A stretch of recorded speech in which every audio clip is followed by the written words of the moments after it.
Hello, everyone, and welcome to another edition of Klis's Mike Drop. This podcast comes to you from Studio B here at the 9 News studio, where earlier today we had a nice big announcement where the 9 News and the Denver Broncos mutually announced their partnership, their continued flagship partnership with 9 News.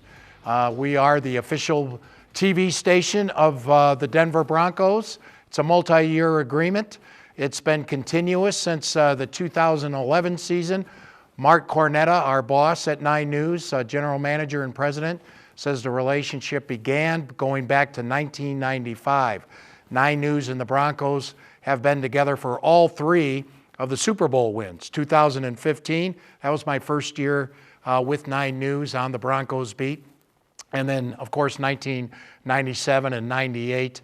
It's been a good partnership. It's done a lot for our station. I think it's done a lot for the Broncos in the way we presented the stories, our shows, Game Day Live, the Broncos after game show, Broncos Tonight, where we recap and also preview the games. Well-produced, well-done stories that we present to you. There's the Broncos Huddle in the middle of the week. And those are just some of the shows we put on. We put on quarterly shows also. And, of course, the content that we give you on the Broncos each and every night, on our newscasts, 5 o'clock, 10 o'clock. So gives us a lot of access to the locker room. We bring you behind the scenes like no other television station. So it's been just a great partnership between the Broncos and 9 News. We thank you. We've been the #1 station here in town for many, many years. And we thank you for making it that way because you're what makes this whole thing go. And now here's a look at the festivities as 9 News and the Broncos jointly announced this new deal between us. And also we'll hear from Damani Leach, president of the Broncos, and Mark Cornetta, president and general manager of 9 News. I can't be more excited about this announcement today that we're extending our relationship, our long relationship with our great partners, the Denver Broncos. This relationship started in 1995, and it's been one of the greatest relationships. And as I shared with Damani and Dennis a short time ago, to us and to the 9 News family, the Broncos are family. This is a really special relationship, and over the last 29 years we've had, and I'm so grateful, the good fortune to work with the Denver Broncos for 22 of those 29 years. Today we're announcing that we're going to have we're just calling it a long-term extension of the partnership, and I couldn't be more pleased. So without further ado, Damani.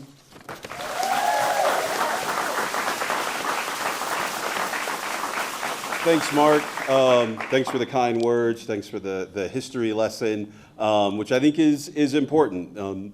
Really excited here today to announce and celebrate a continuation of a really long-standing partnership that is certainly great for us at the Denver Broncos. I think it's great for you all as staff. There's clearly a number of Broncos fans here in the crowd, which we really appreciate. And it's personal, and I think in some of the conversations that Mark and I had during this discussion, it was clear that this was more than business. This was also about you all as staff and your commitment to the Broncos and Broncos country, and appreciate that because it really is. It is about the fans and the great work that you guys do covering our games, but also in between games, filling fans in on what's going on, really bringing them inside the locker room, inside the proverbial huddle, and is really special for our fans. This is, as Mark talked about, this relationship goes back and for us covers 3 Super Bowls, and there's trophies in the back you'll be able to take a photo with. I think over half of our AFC Championship games, 9 News covered, and so we're really excited about our long-standing legacy, our history together, but probably more excited about our future together and all that we have in store and what we can do together for Broncos country. So thank you once again. Really excited, and let's go Broncos.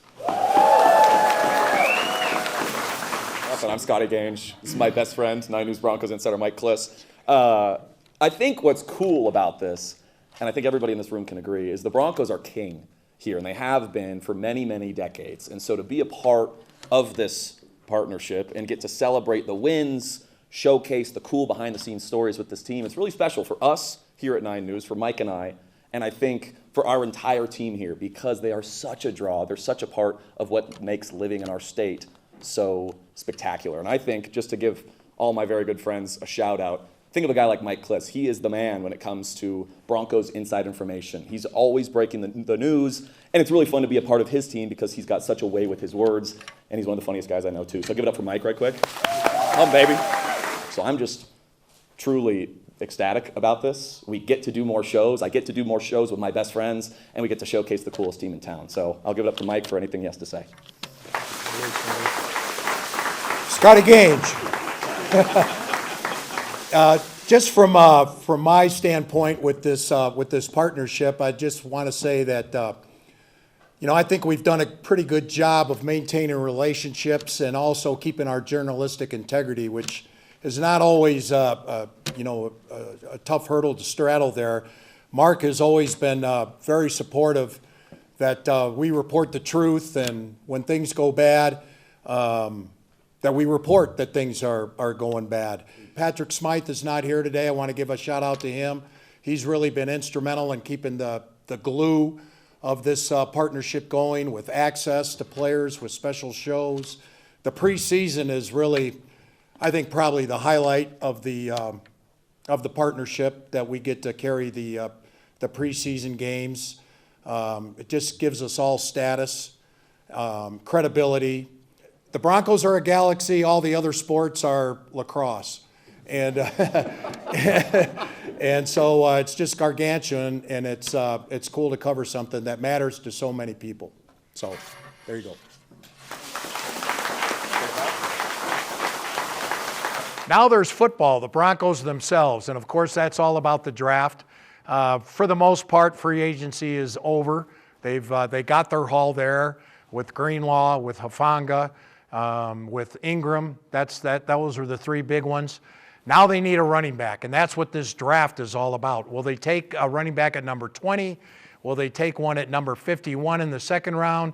Or will it be somewhere in between, trading back from the first, trading up in the second? But it's going to be in the first or second round. There's too big a void there in their 1A position. We put together a mock draft, 9 News did, I did, and at number 20, I kind of went with the chalk pick, one that everyone has had ever since the Broncos signed Evan Ingram, and that is Omarion Hampton, the running back from North Carolina. It's hard to take another North Carolina running back after they took Javonte Williams 4 years ago, but Hampton seems to be the second best running back in this draft. Ashton Jeanty from Boise State is the best. He should be long gone by the time the Broncos pick at number 20, and probably too expensive to move up into the top 10 to take Jeanty. Round 2, our pick, Alfred Collins, a defensive tackle from Texas. In this draft, there are basically 2 real strong positions. Running back, there's a lot of them. Probably, they say up to 2 dozen can be selected within the first 4 or 5 rounds. And defensive tackles, a rare draft that is deep in defensive tackles. And the Broncos going to get one there with Alfred Collins. It's also pretty deep at tight end. The Broncos have had a lot of top 30 visits with several tight ends, including 2 local guys, Gunnar Helm of Cherry Creek, who played at Texas, and Terrence Ferguson, who played at Heritage High in Littleton. And also, Ferguson was a teammate of Bo Nix at Oregon, and we all know that Sean Payton likes to take some of Bo Nix's former weapons from college. So Terrence Ferguson was our pick at number 3. And sticking with the Bo Nix theme, our 4th round pick, Tez Johnson, a slot guy, only 165 pounds, so I'm not sure the Broncos will go there. But he is literally Bo Nix's brother. They made it official where basically the Nix family adopted Johnson. They played together at Oregon, put up some big numbers. So that's the first 4 rounds of our draft. And then the mock draft. And look, mock drafts are difficult. I really think the Broncos are going to trade back in the first round just a little bit. And I like Trevayon Henderson from Ohio State. I think he would be a great value later in the first round. Maybe not number 20, but later in the first round. I think he's the type of running back, both catch the ball, run, and pass protect, that would fit Sean Payton's offensive system. We also have been keeping track. We've been breaking a lot of the top 30 visits the Broncos have had.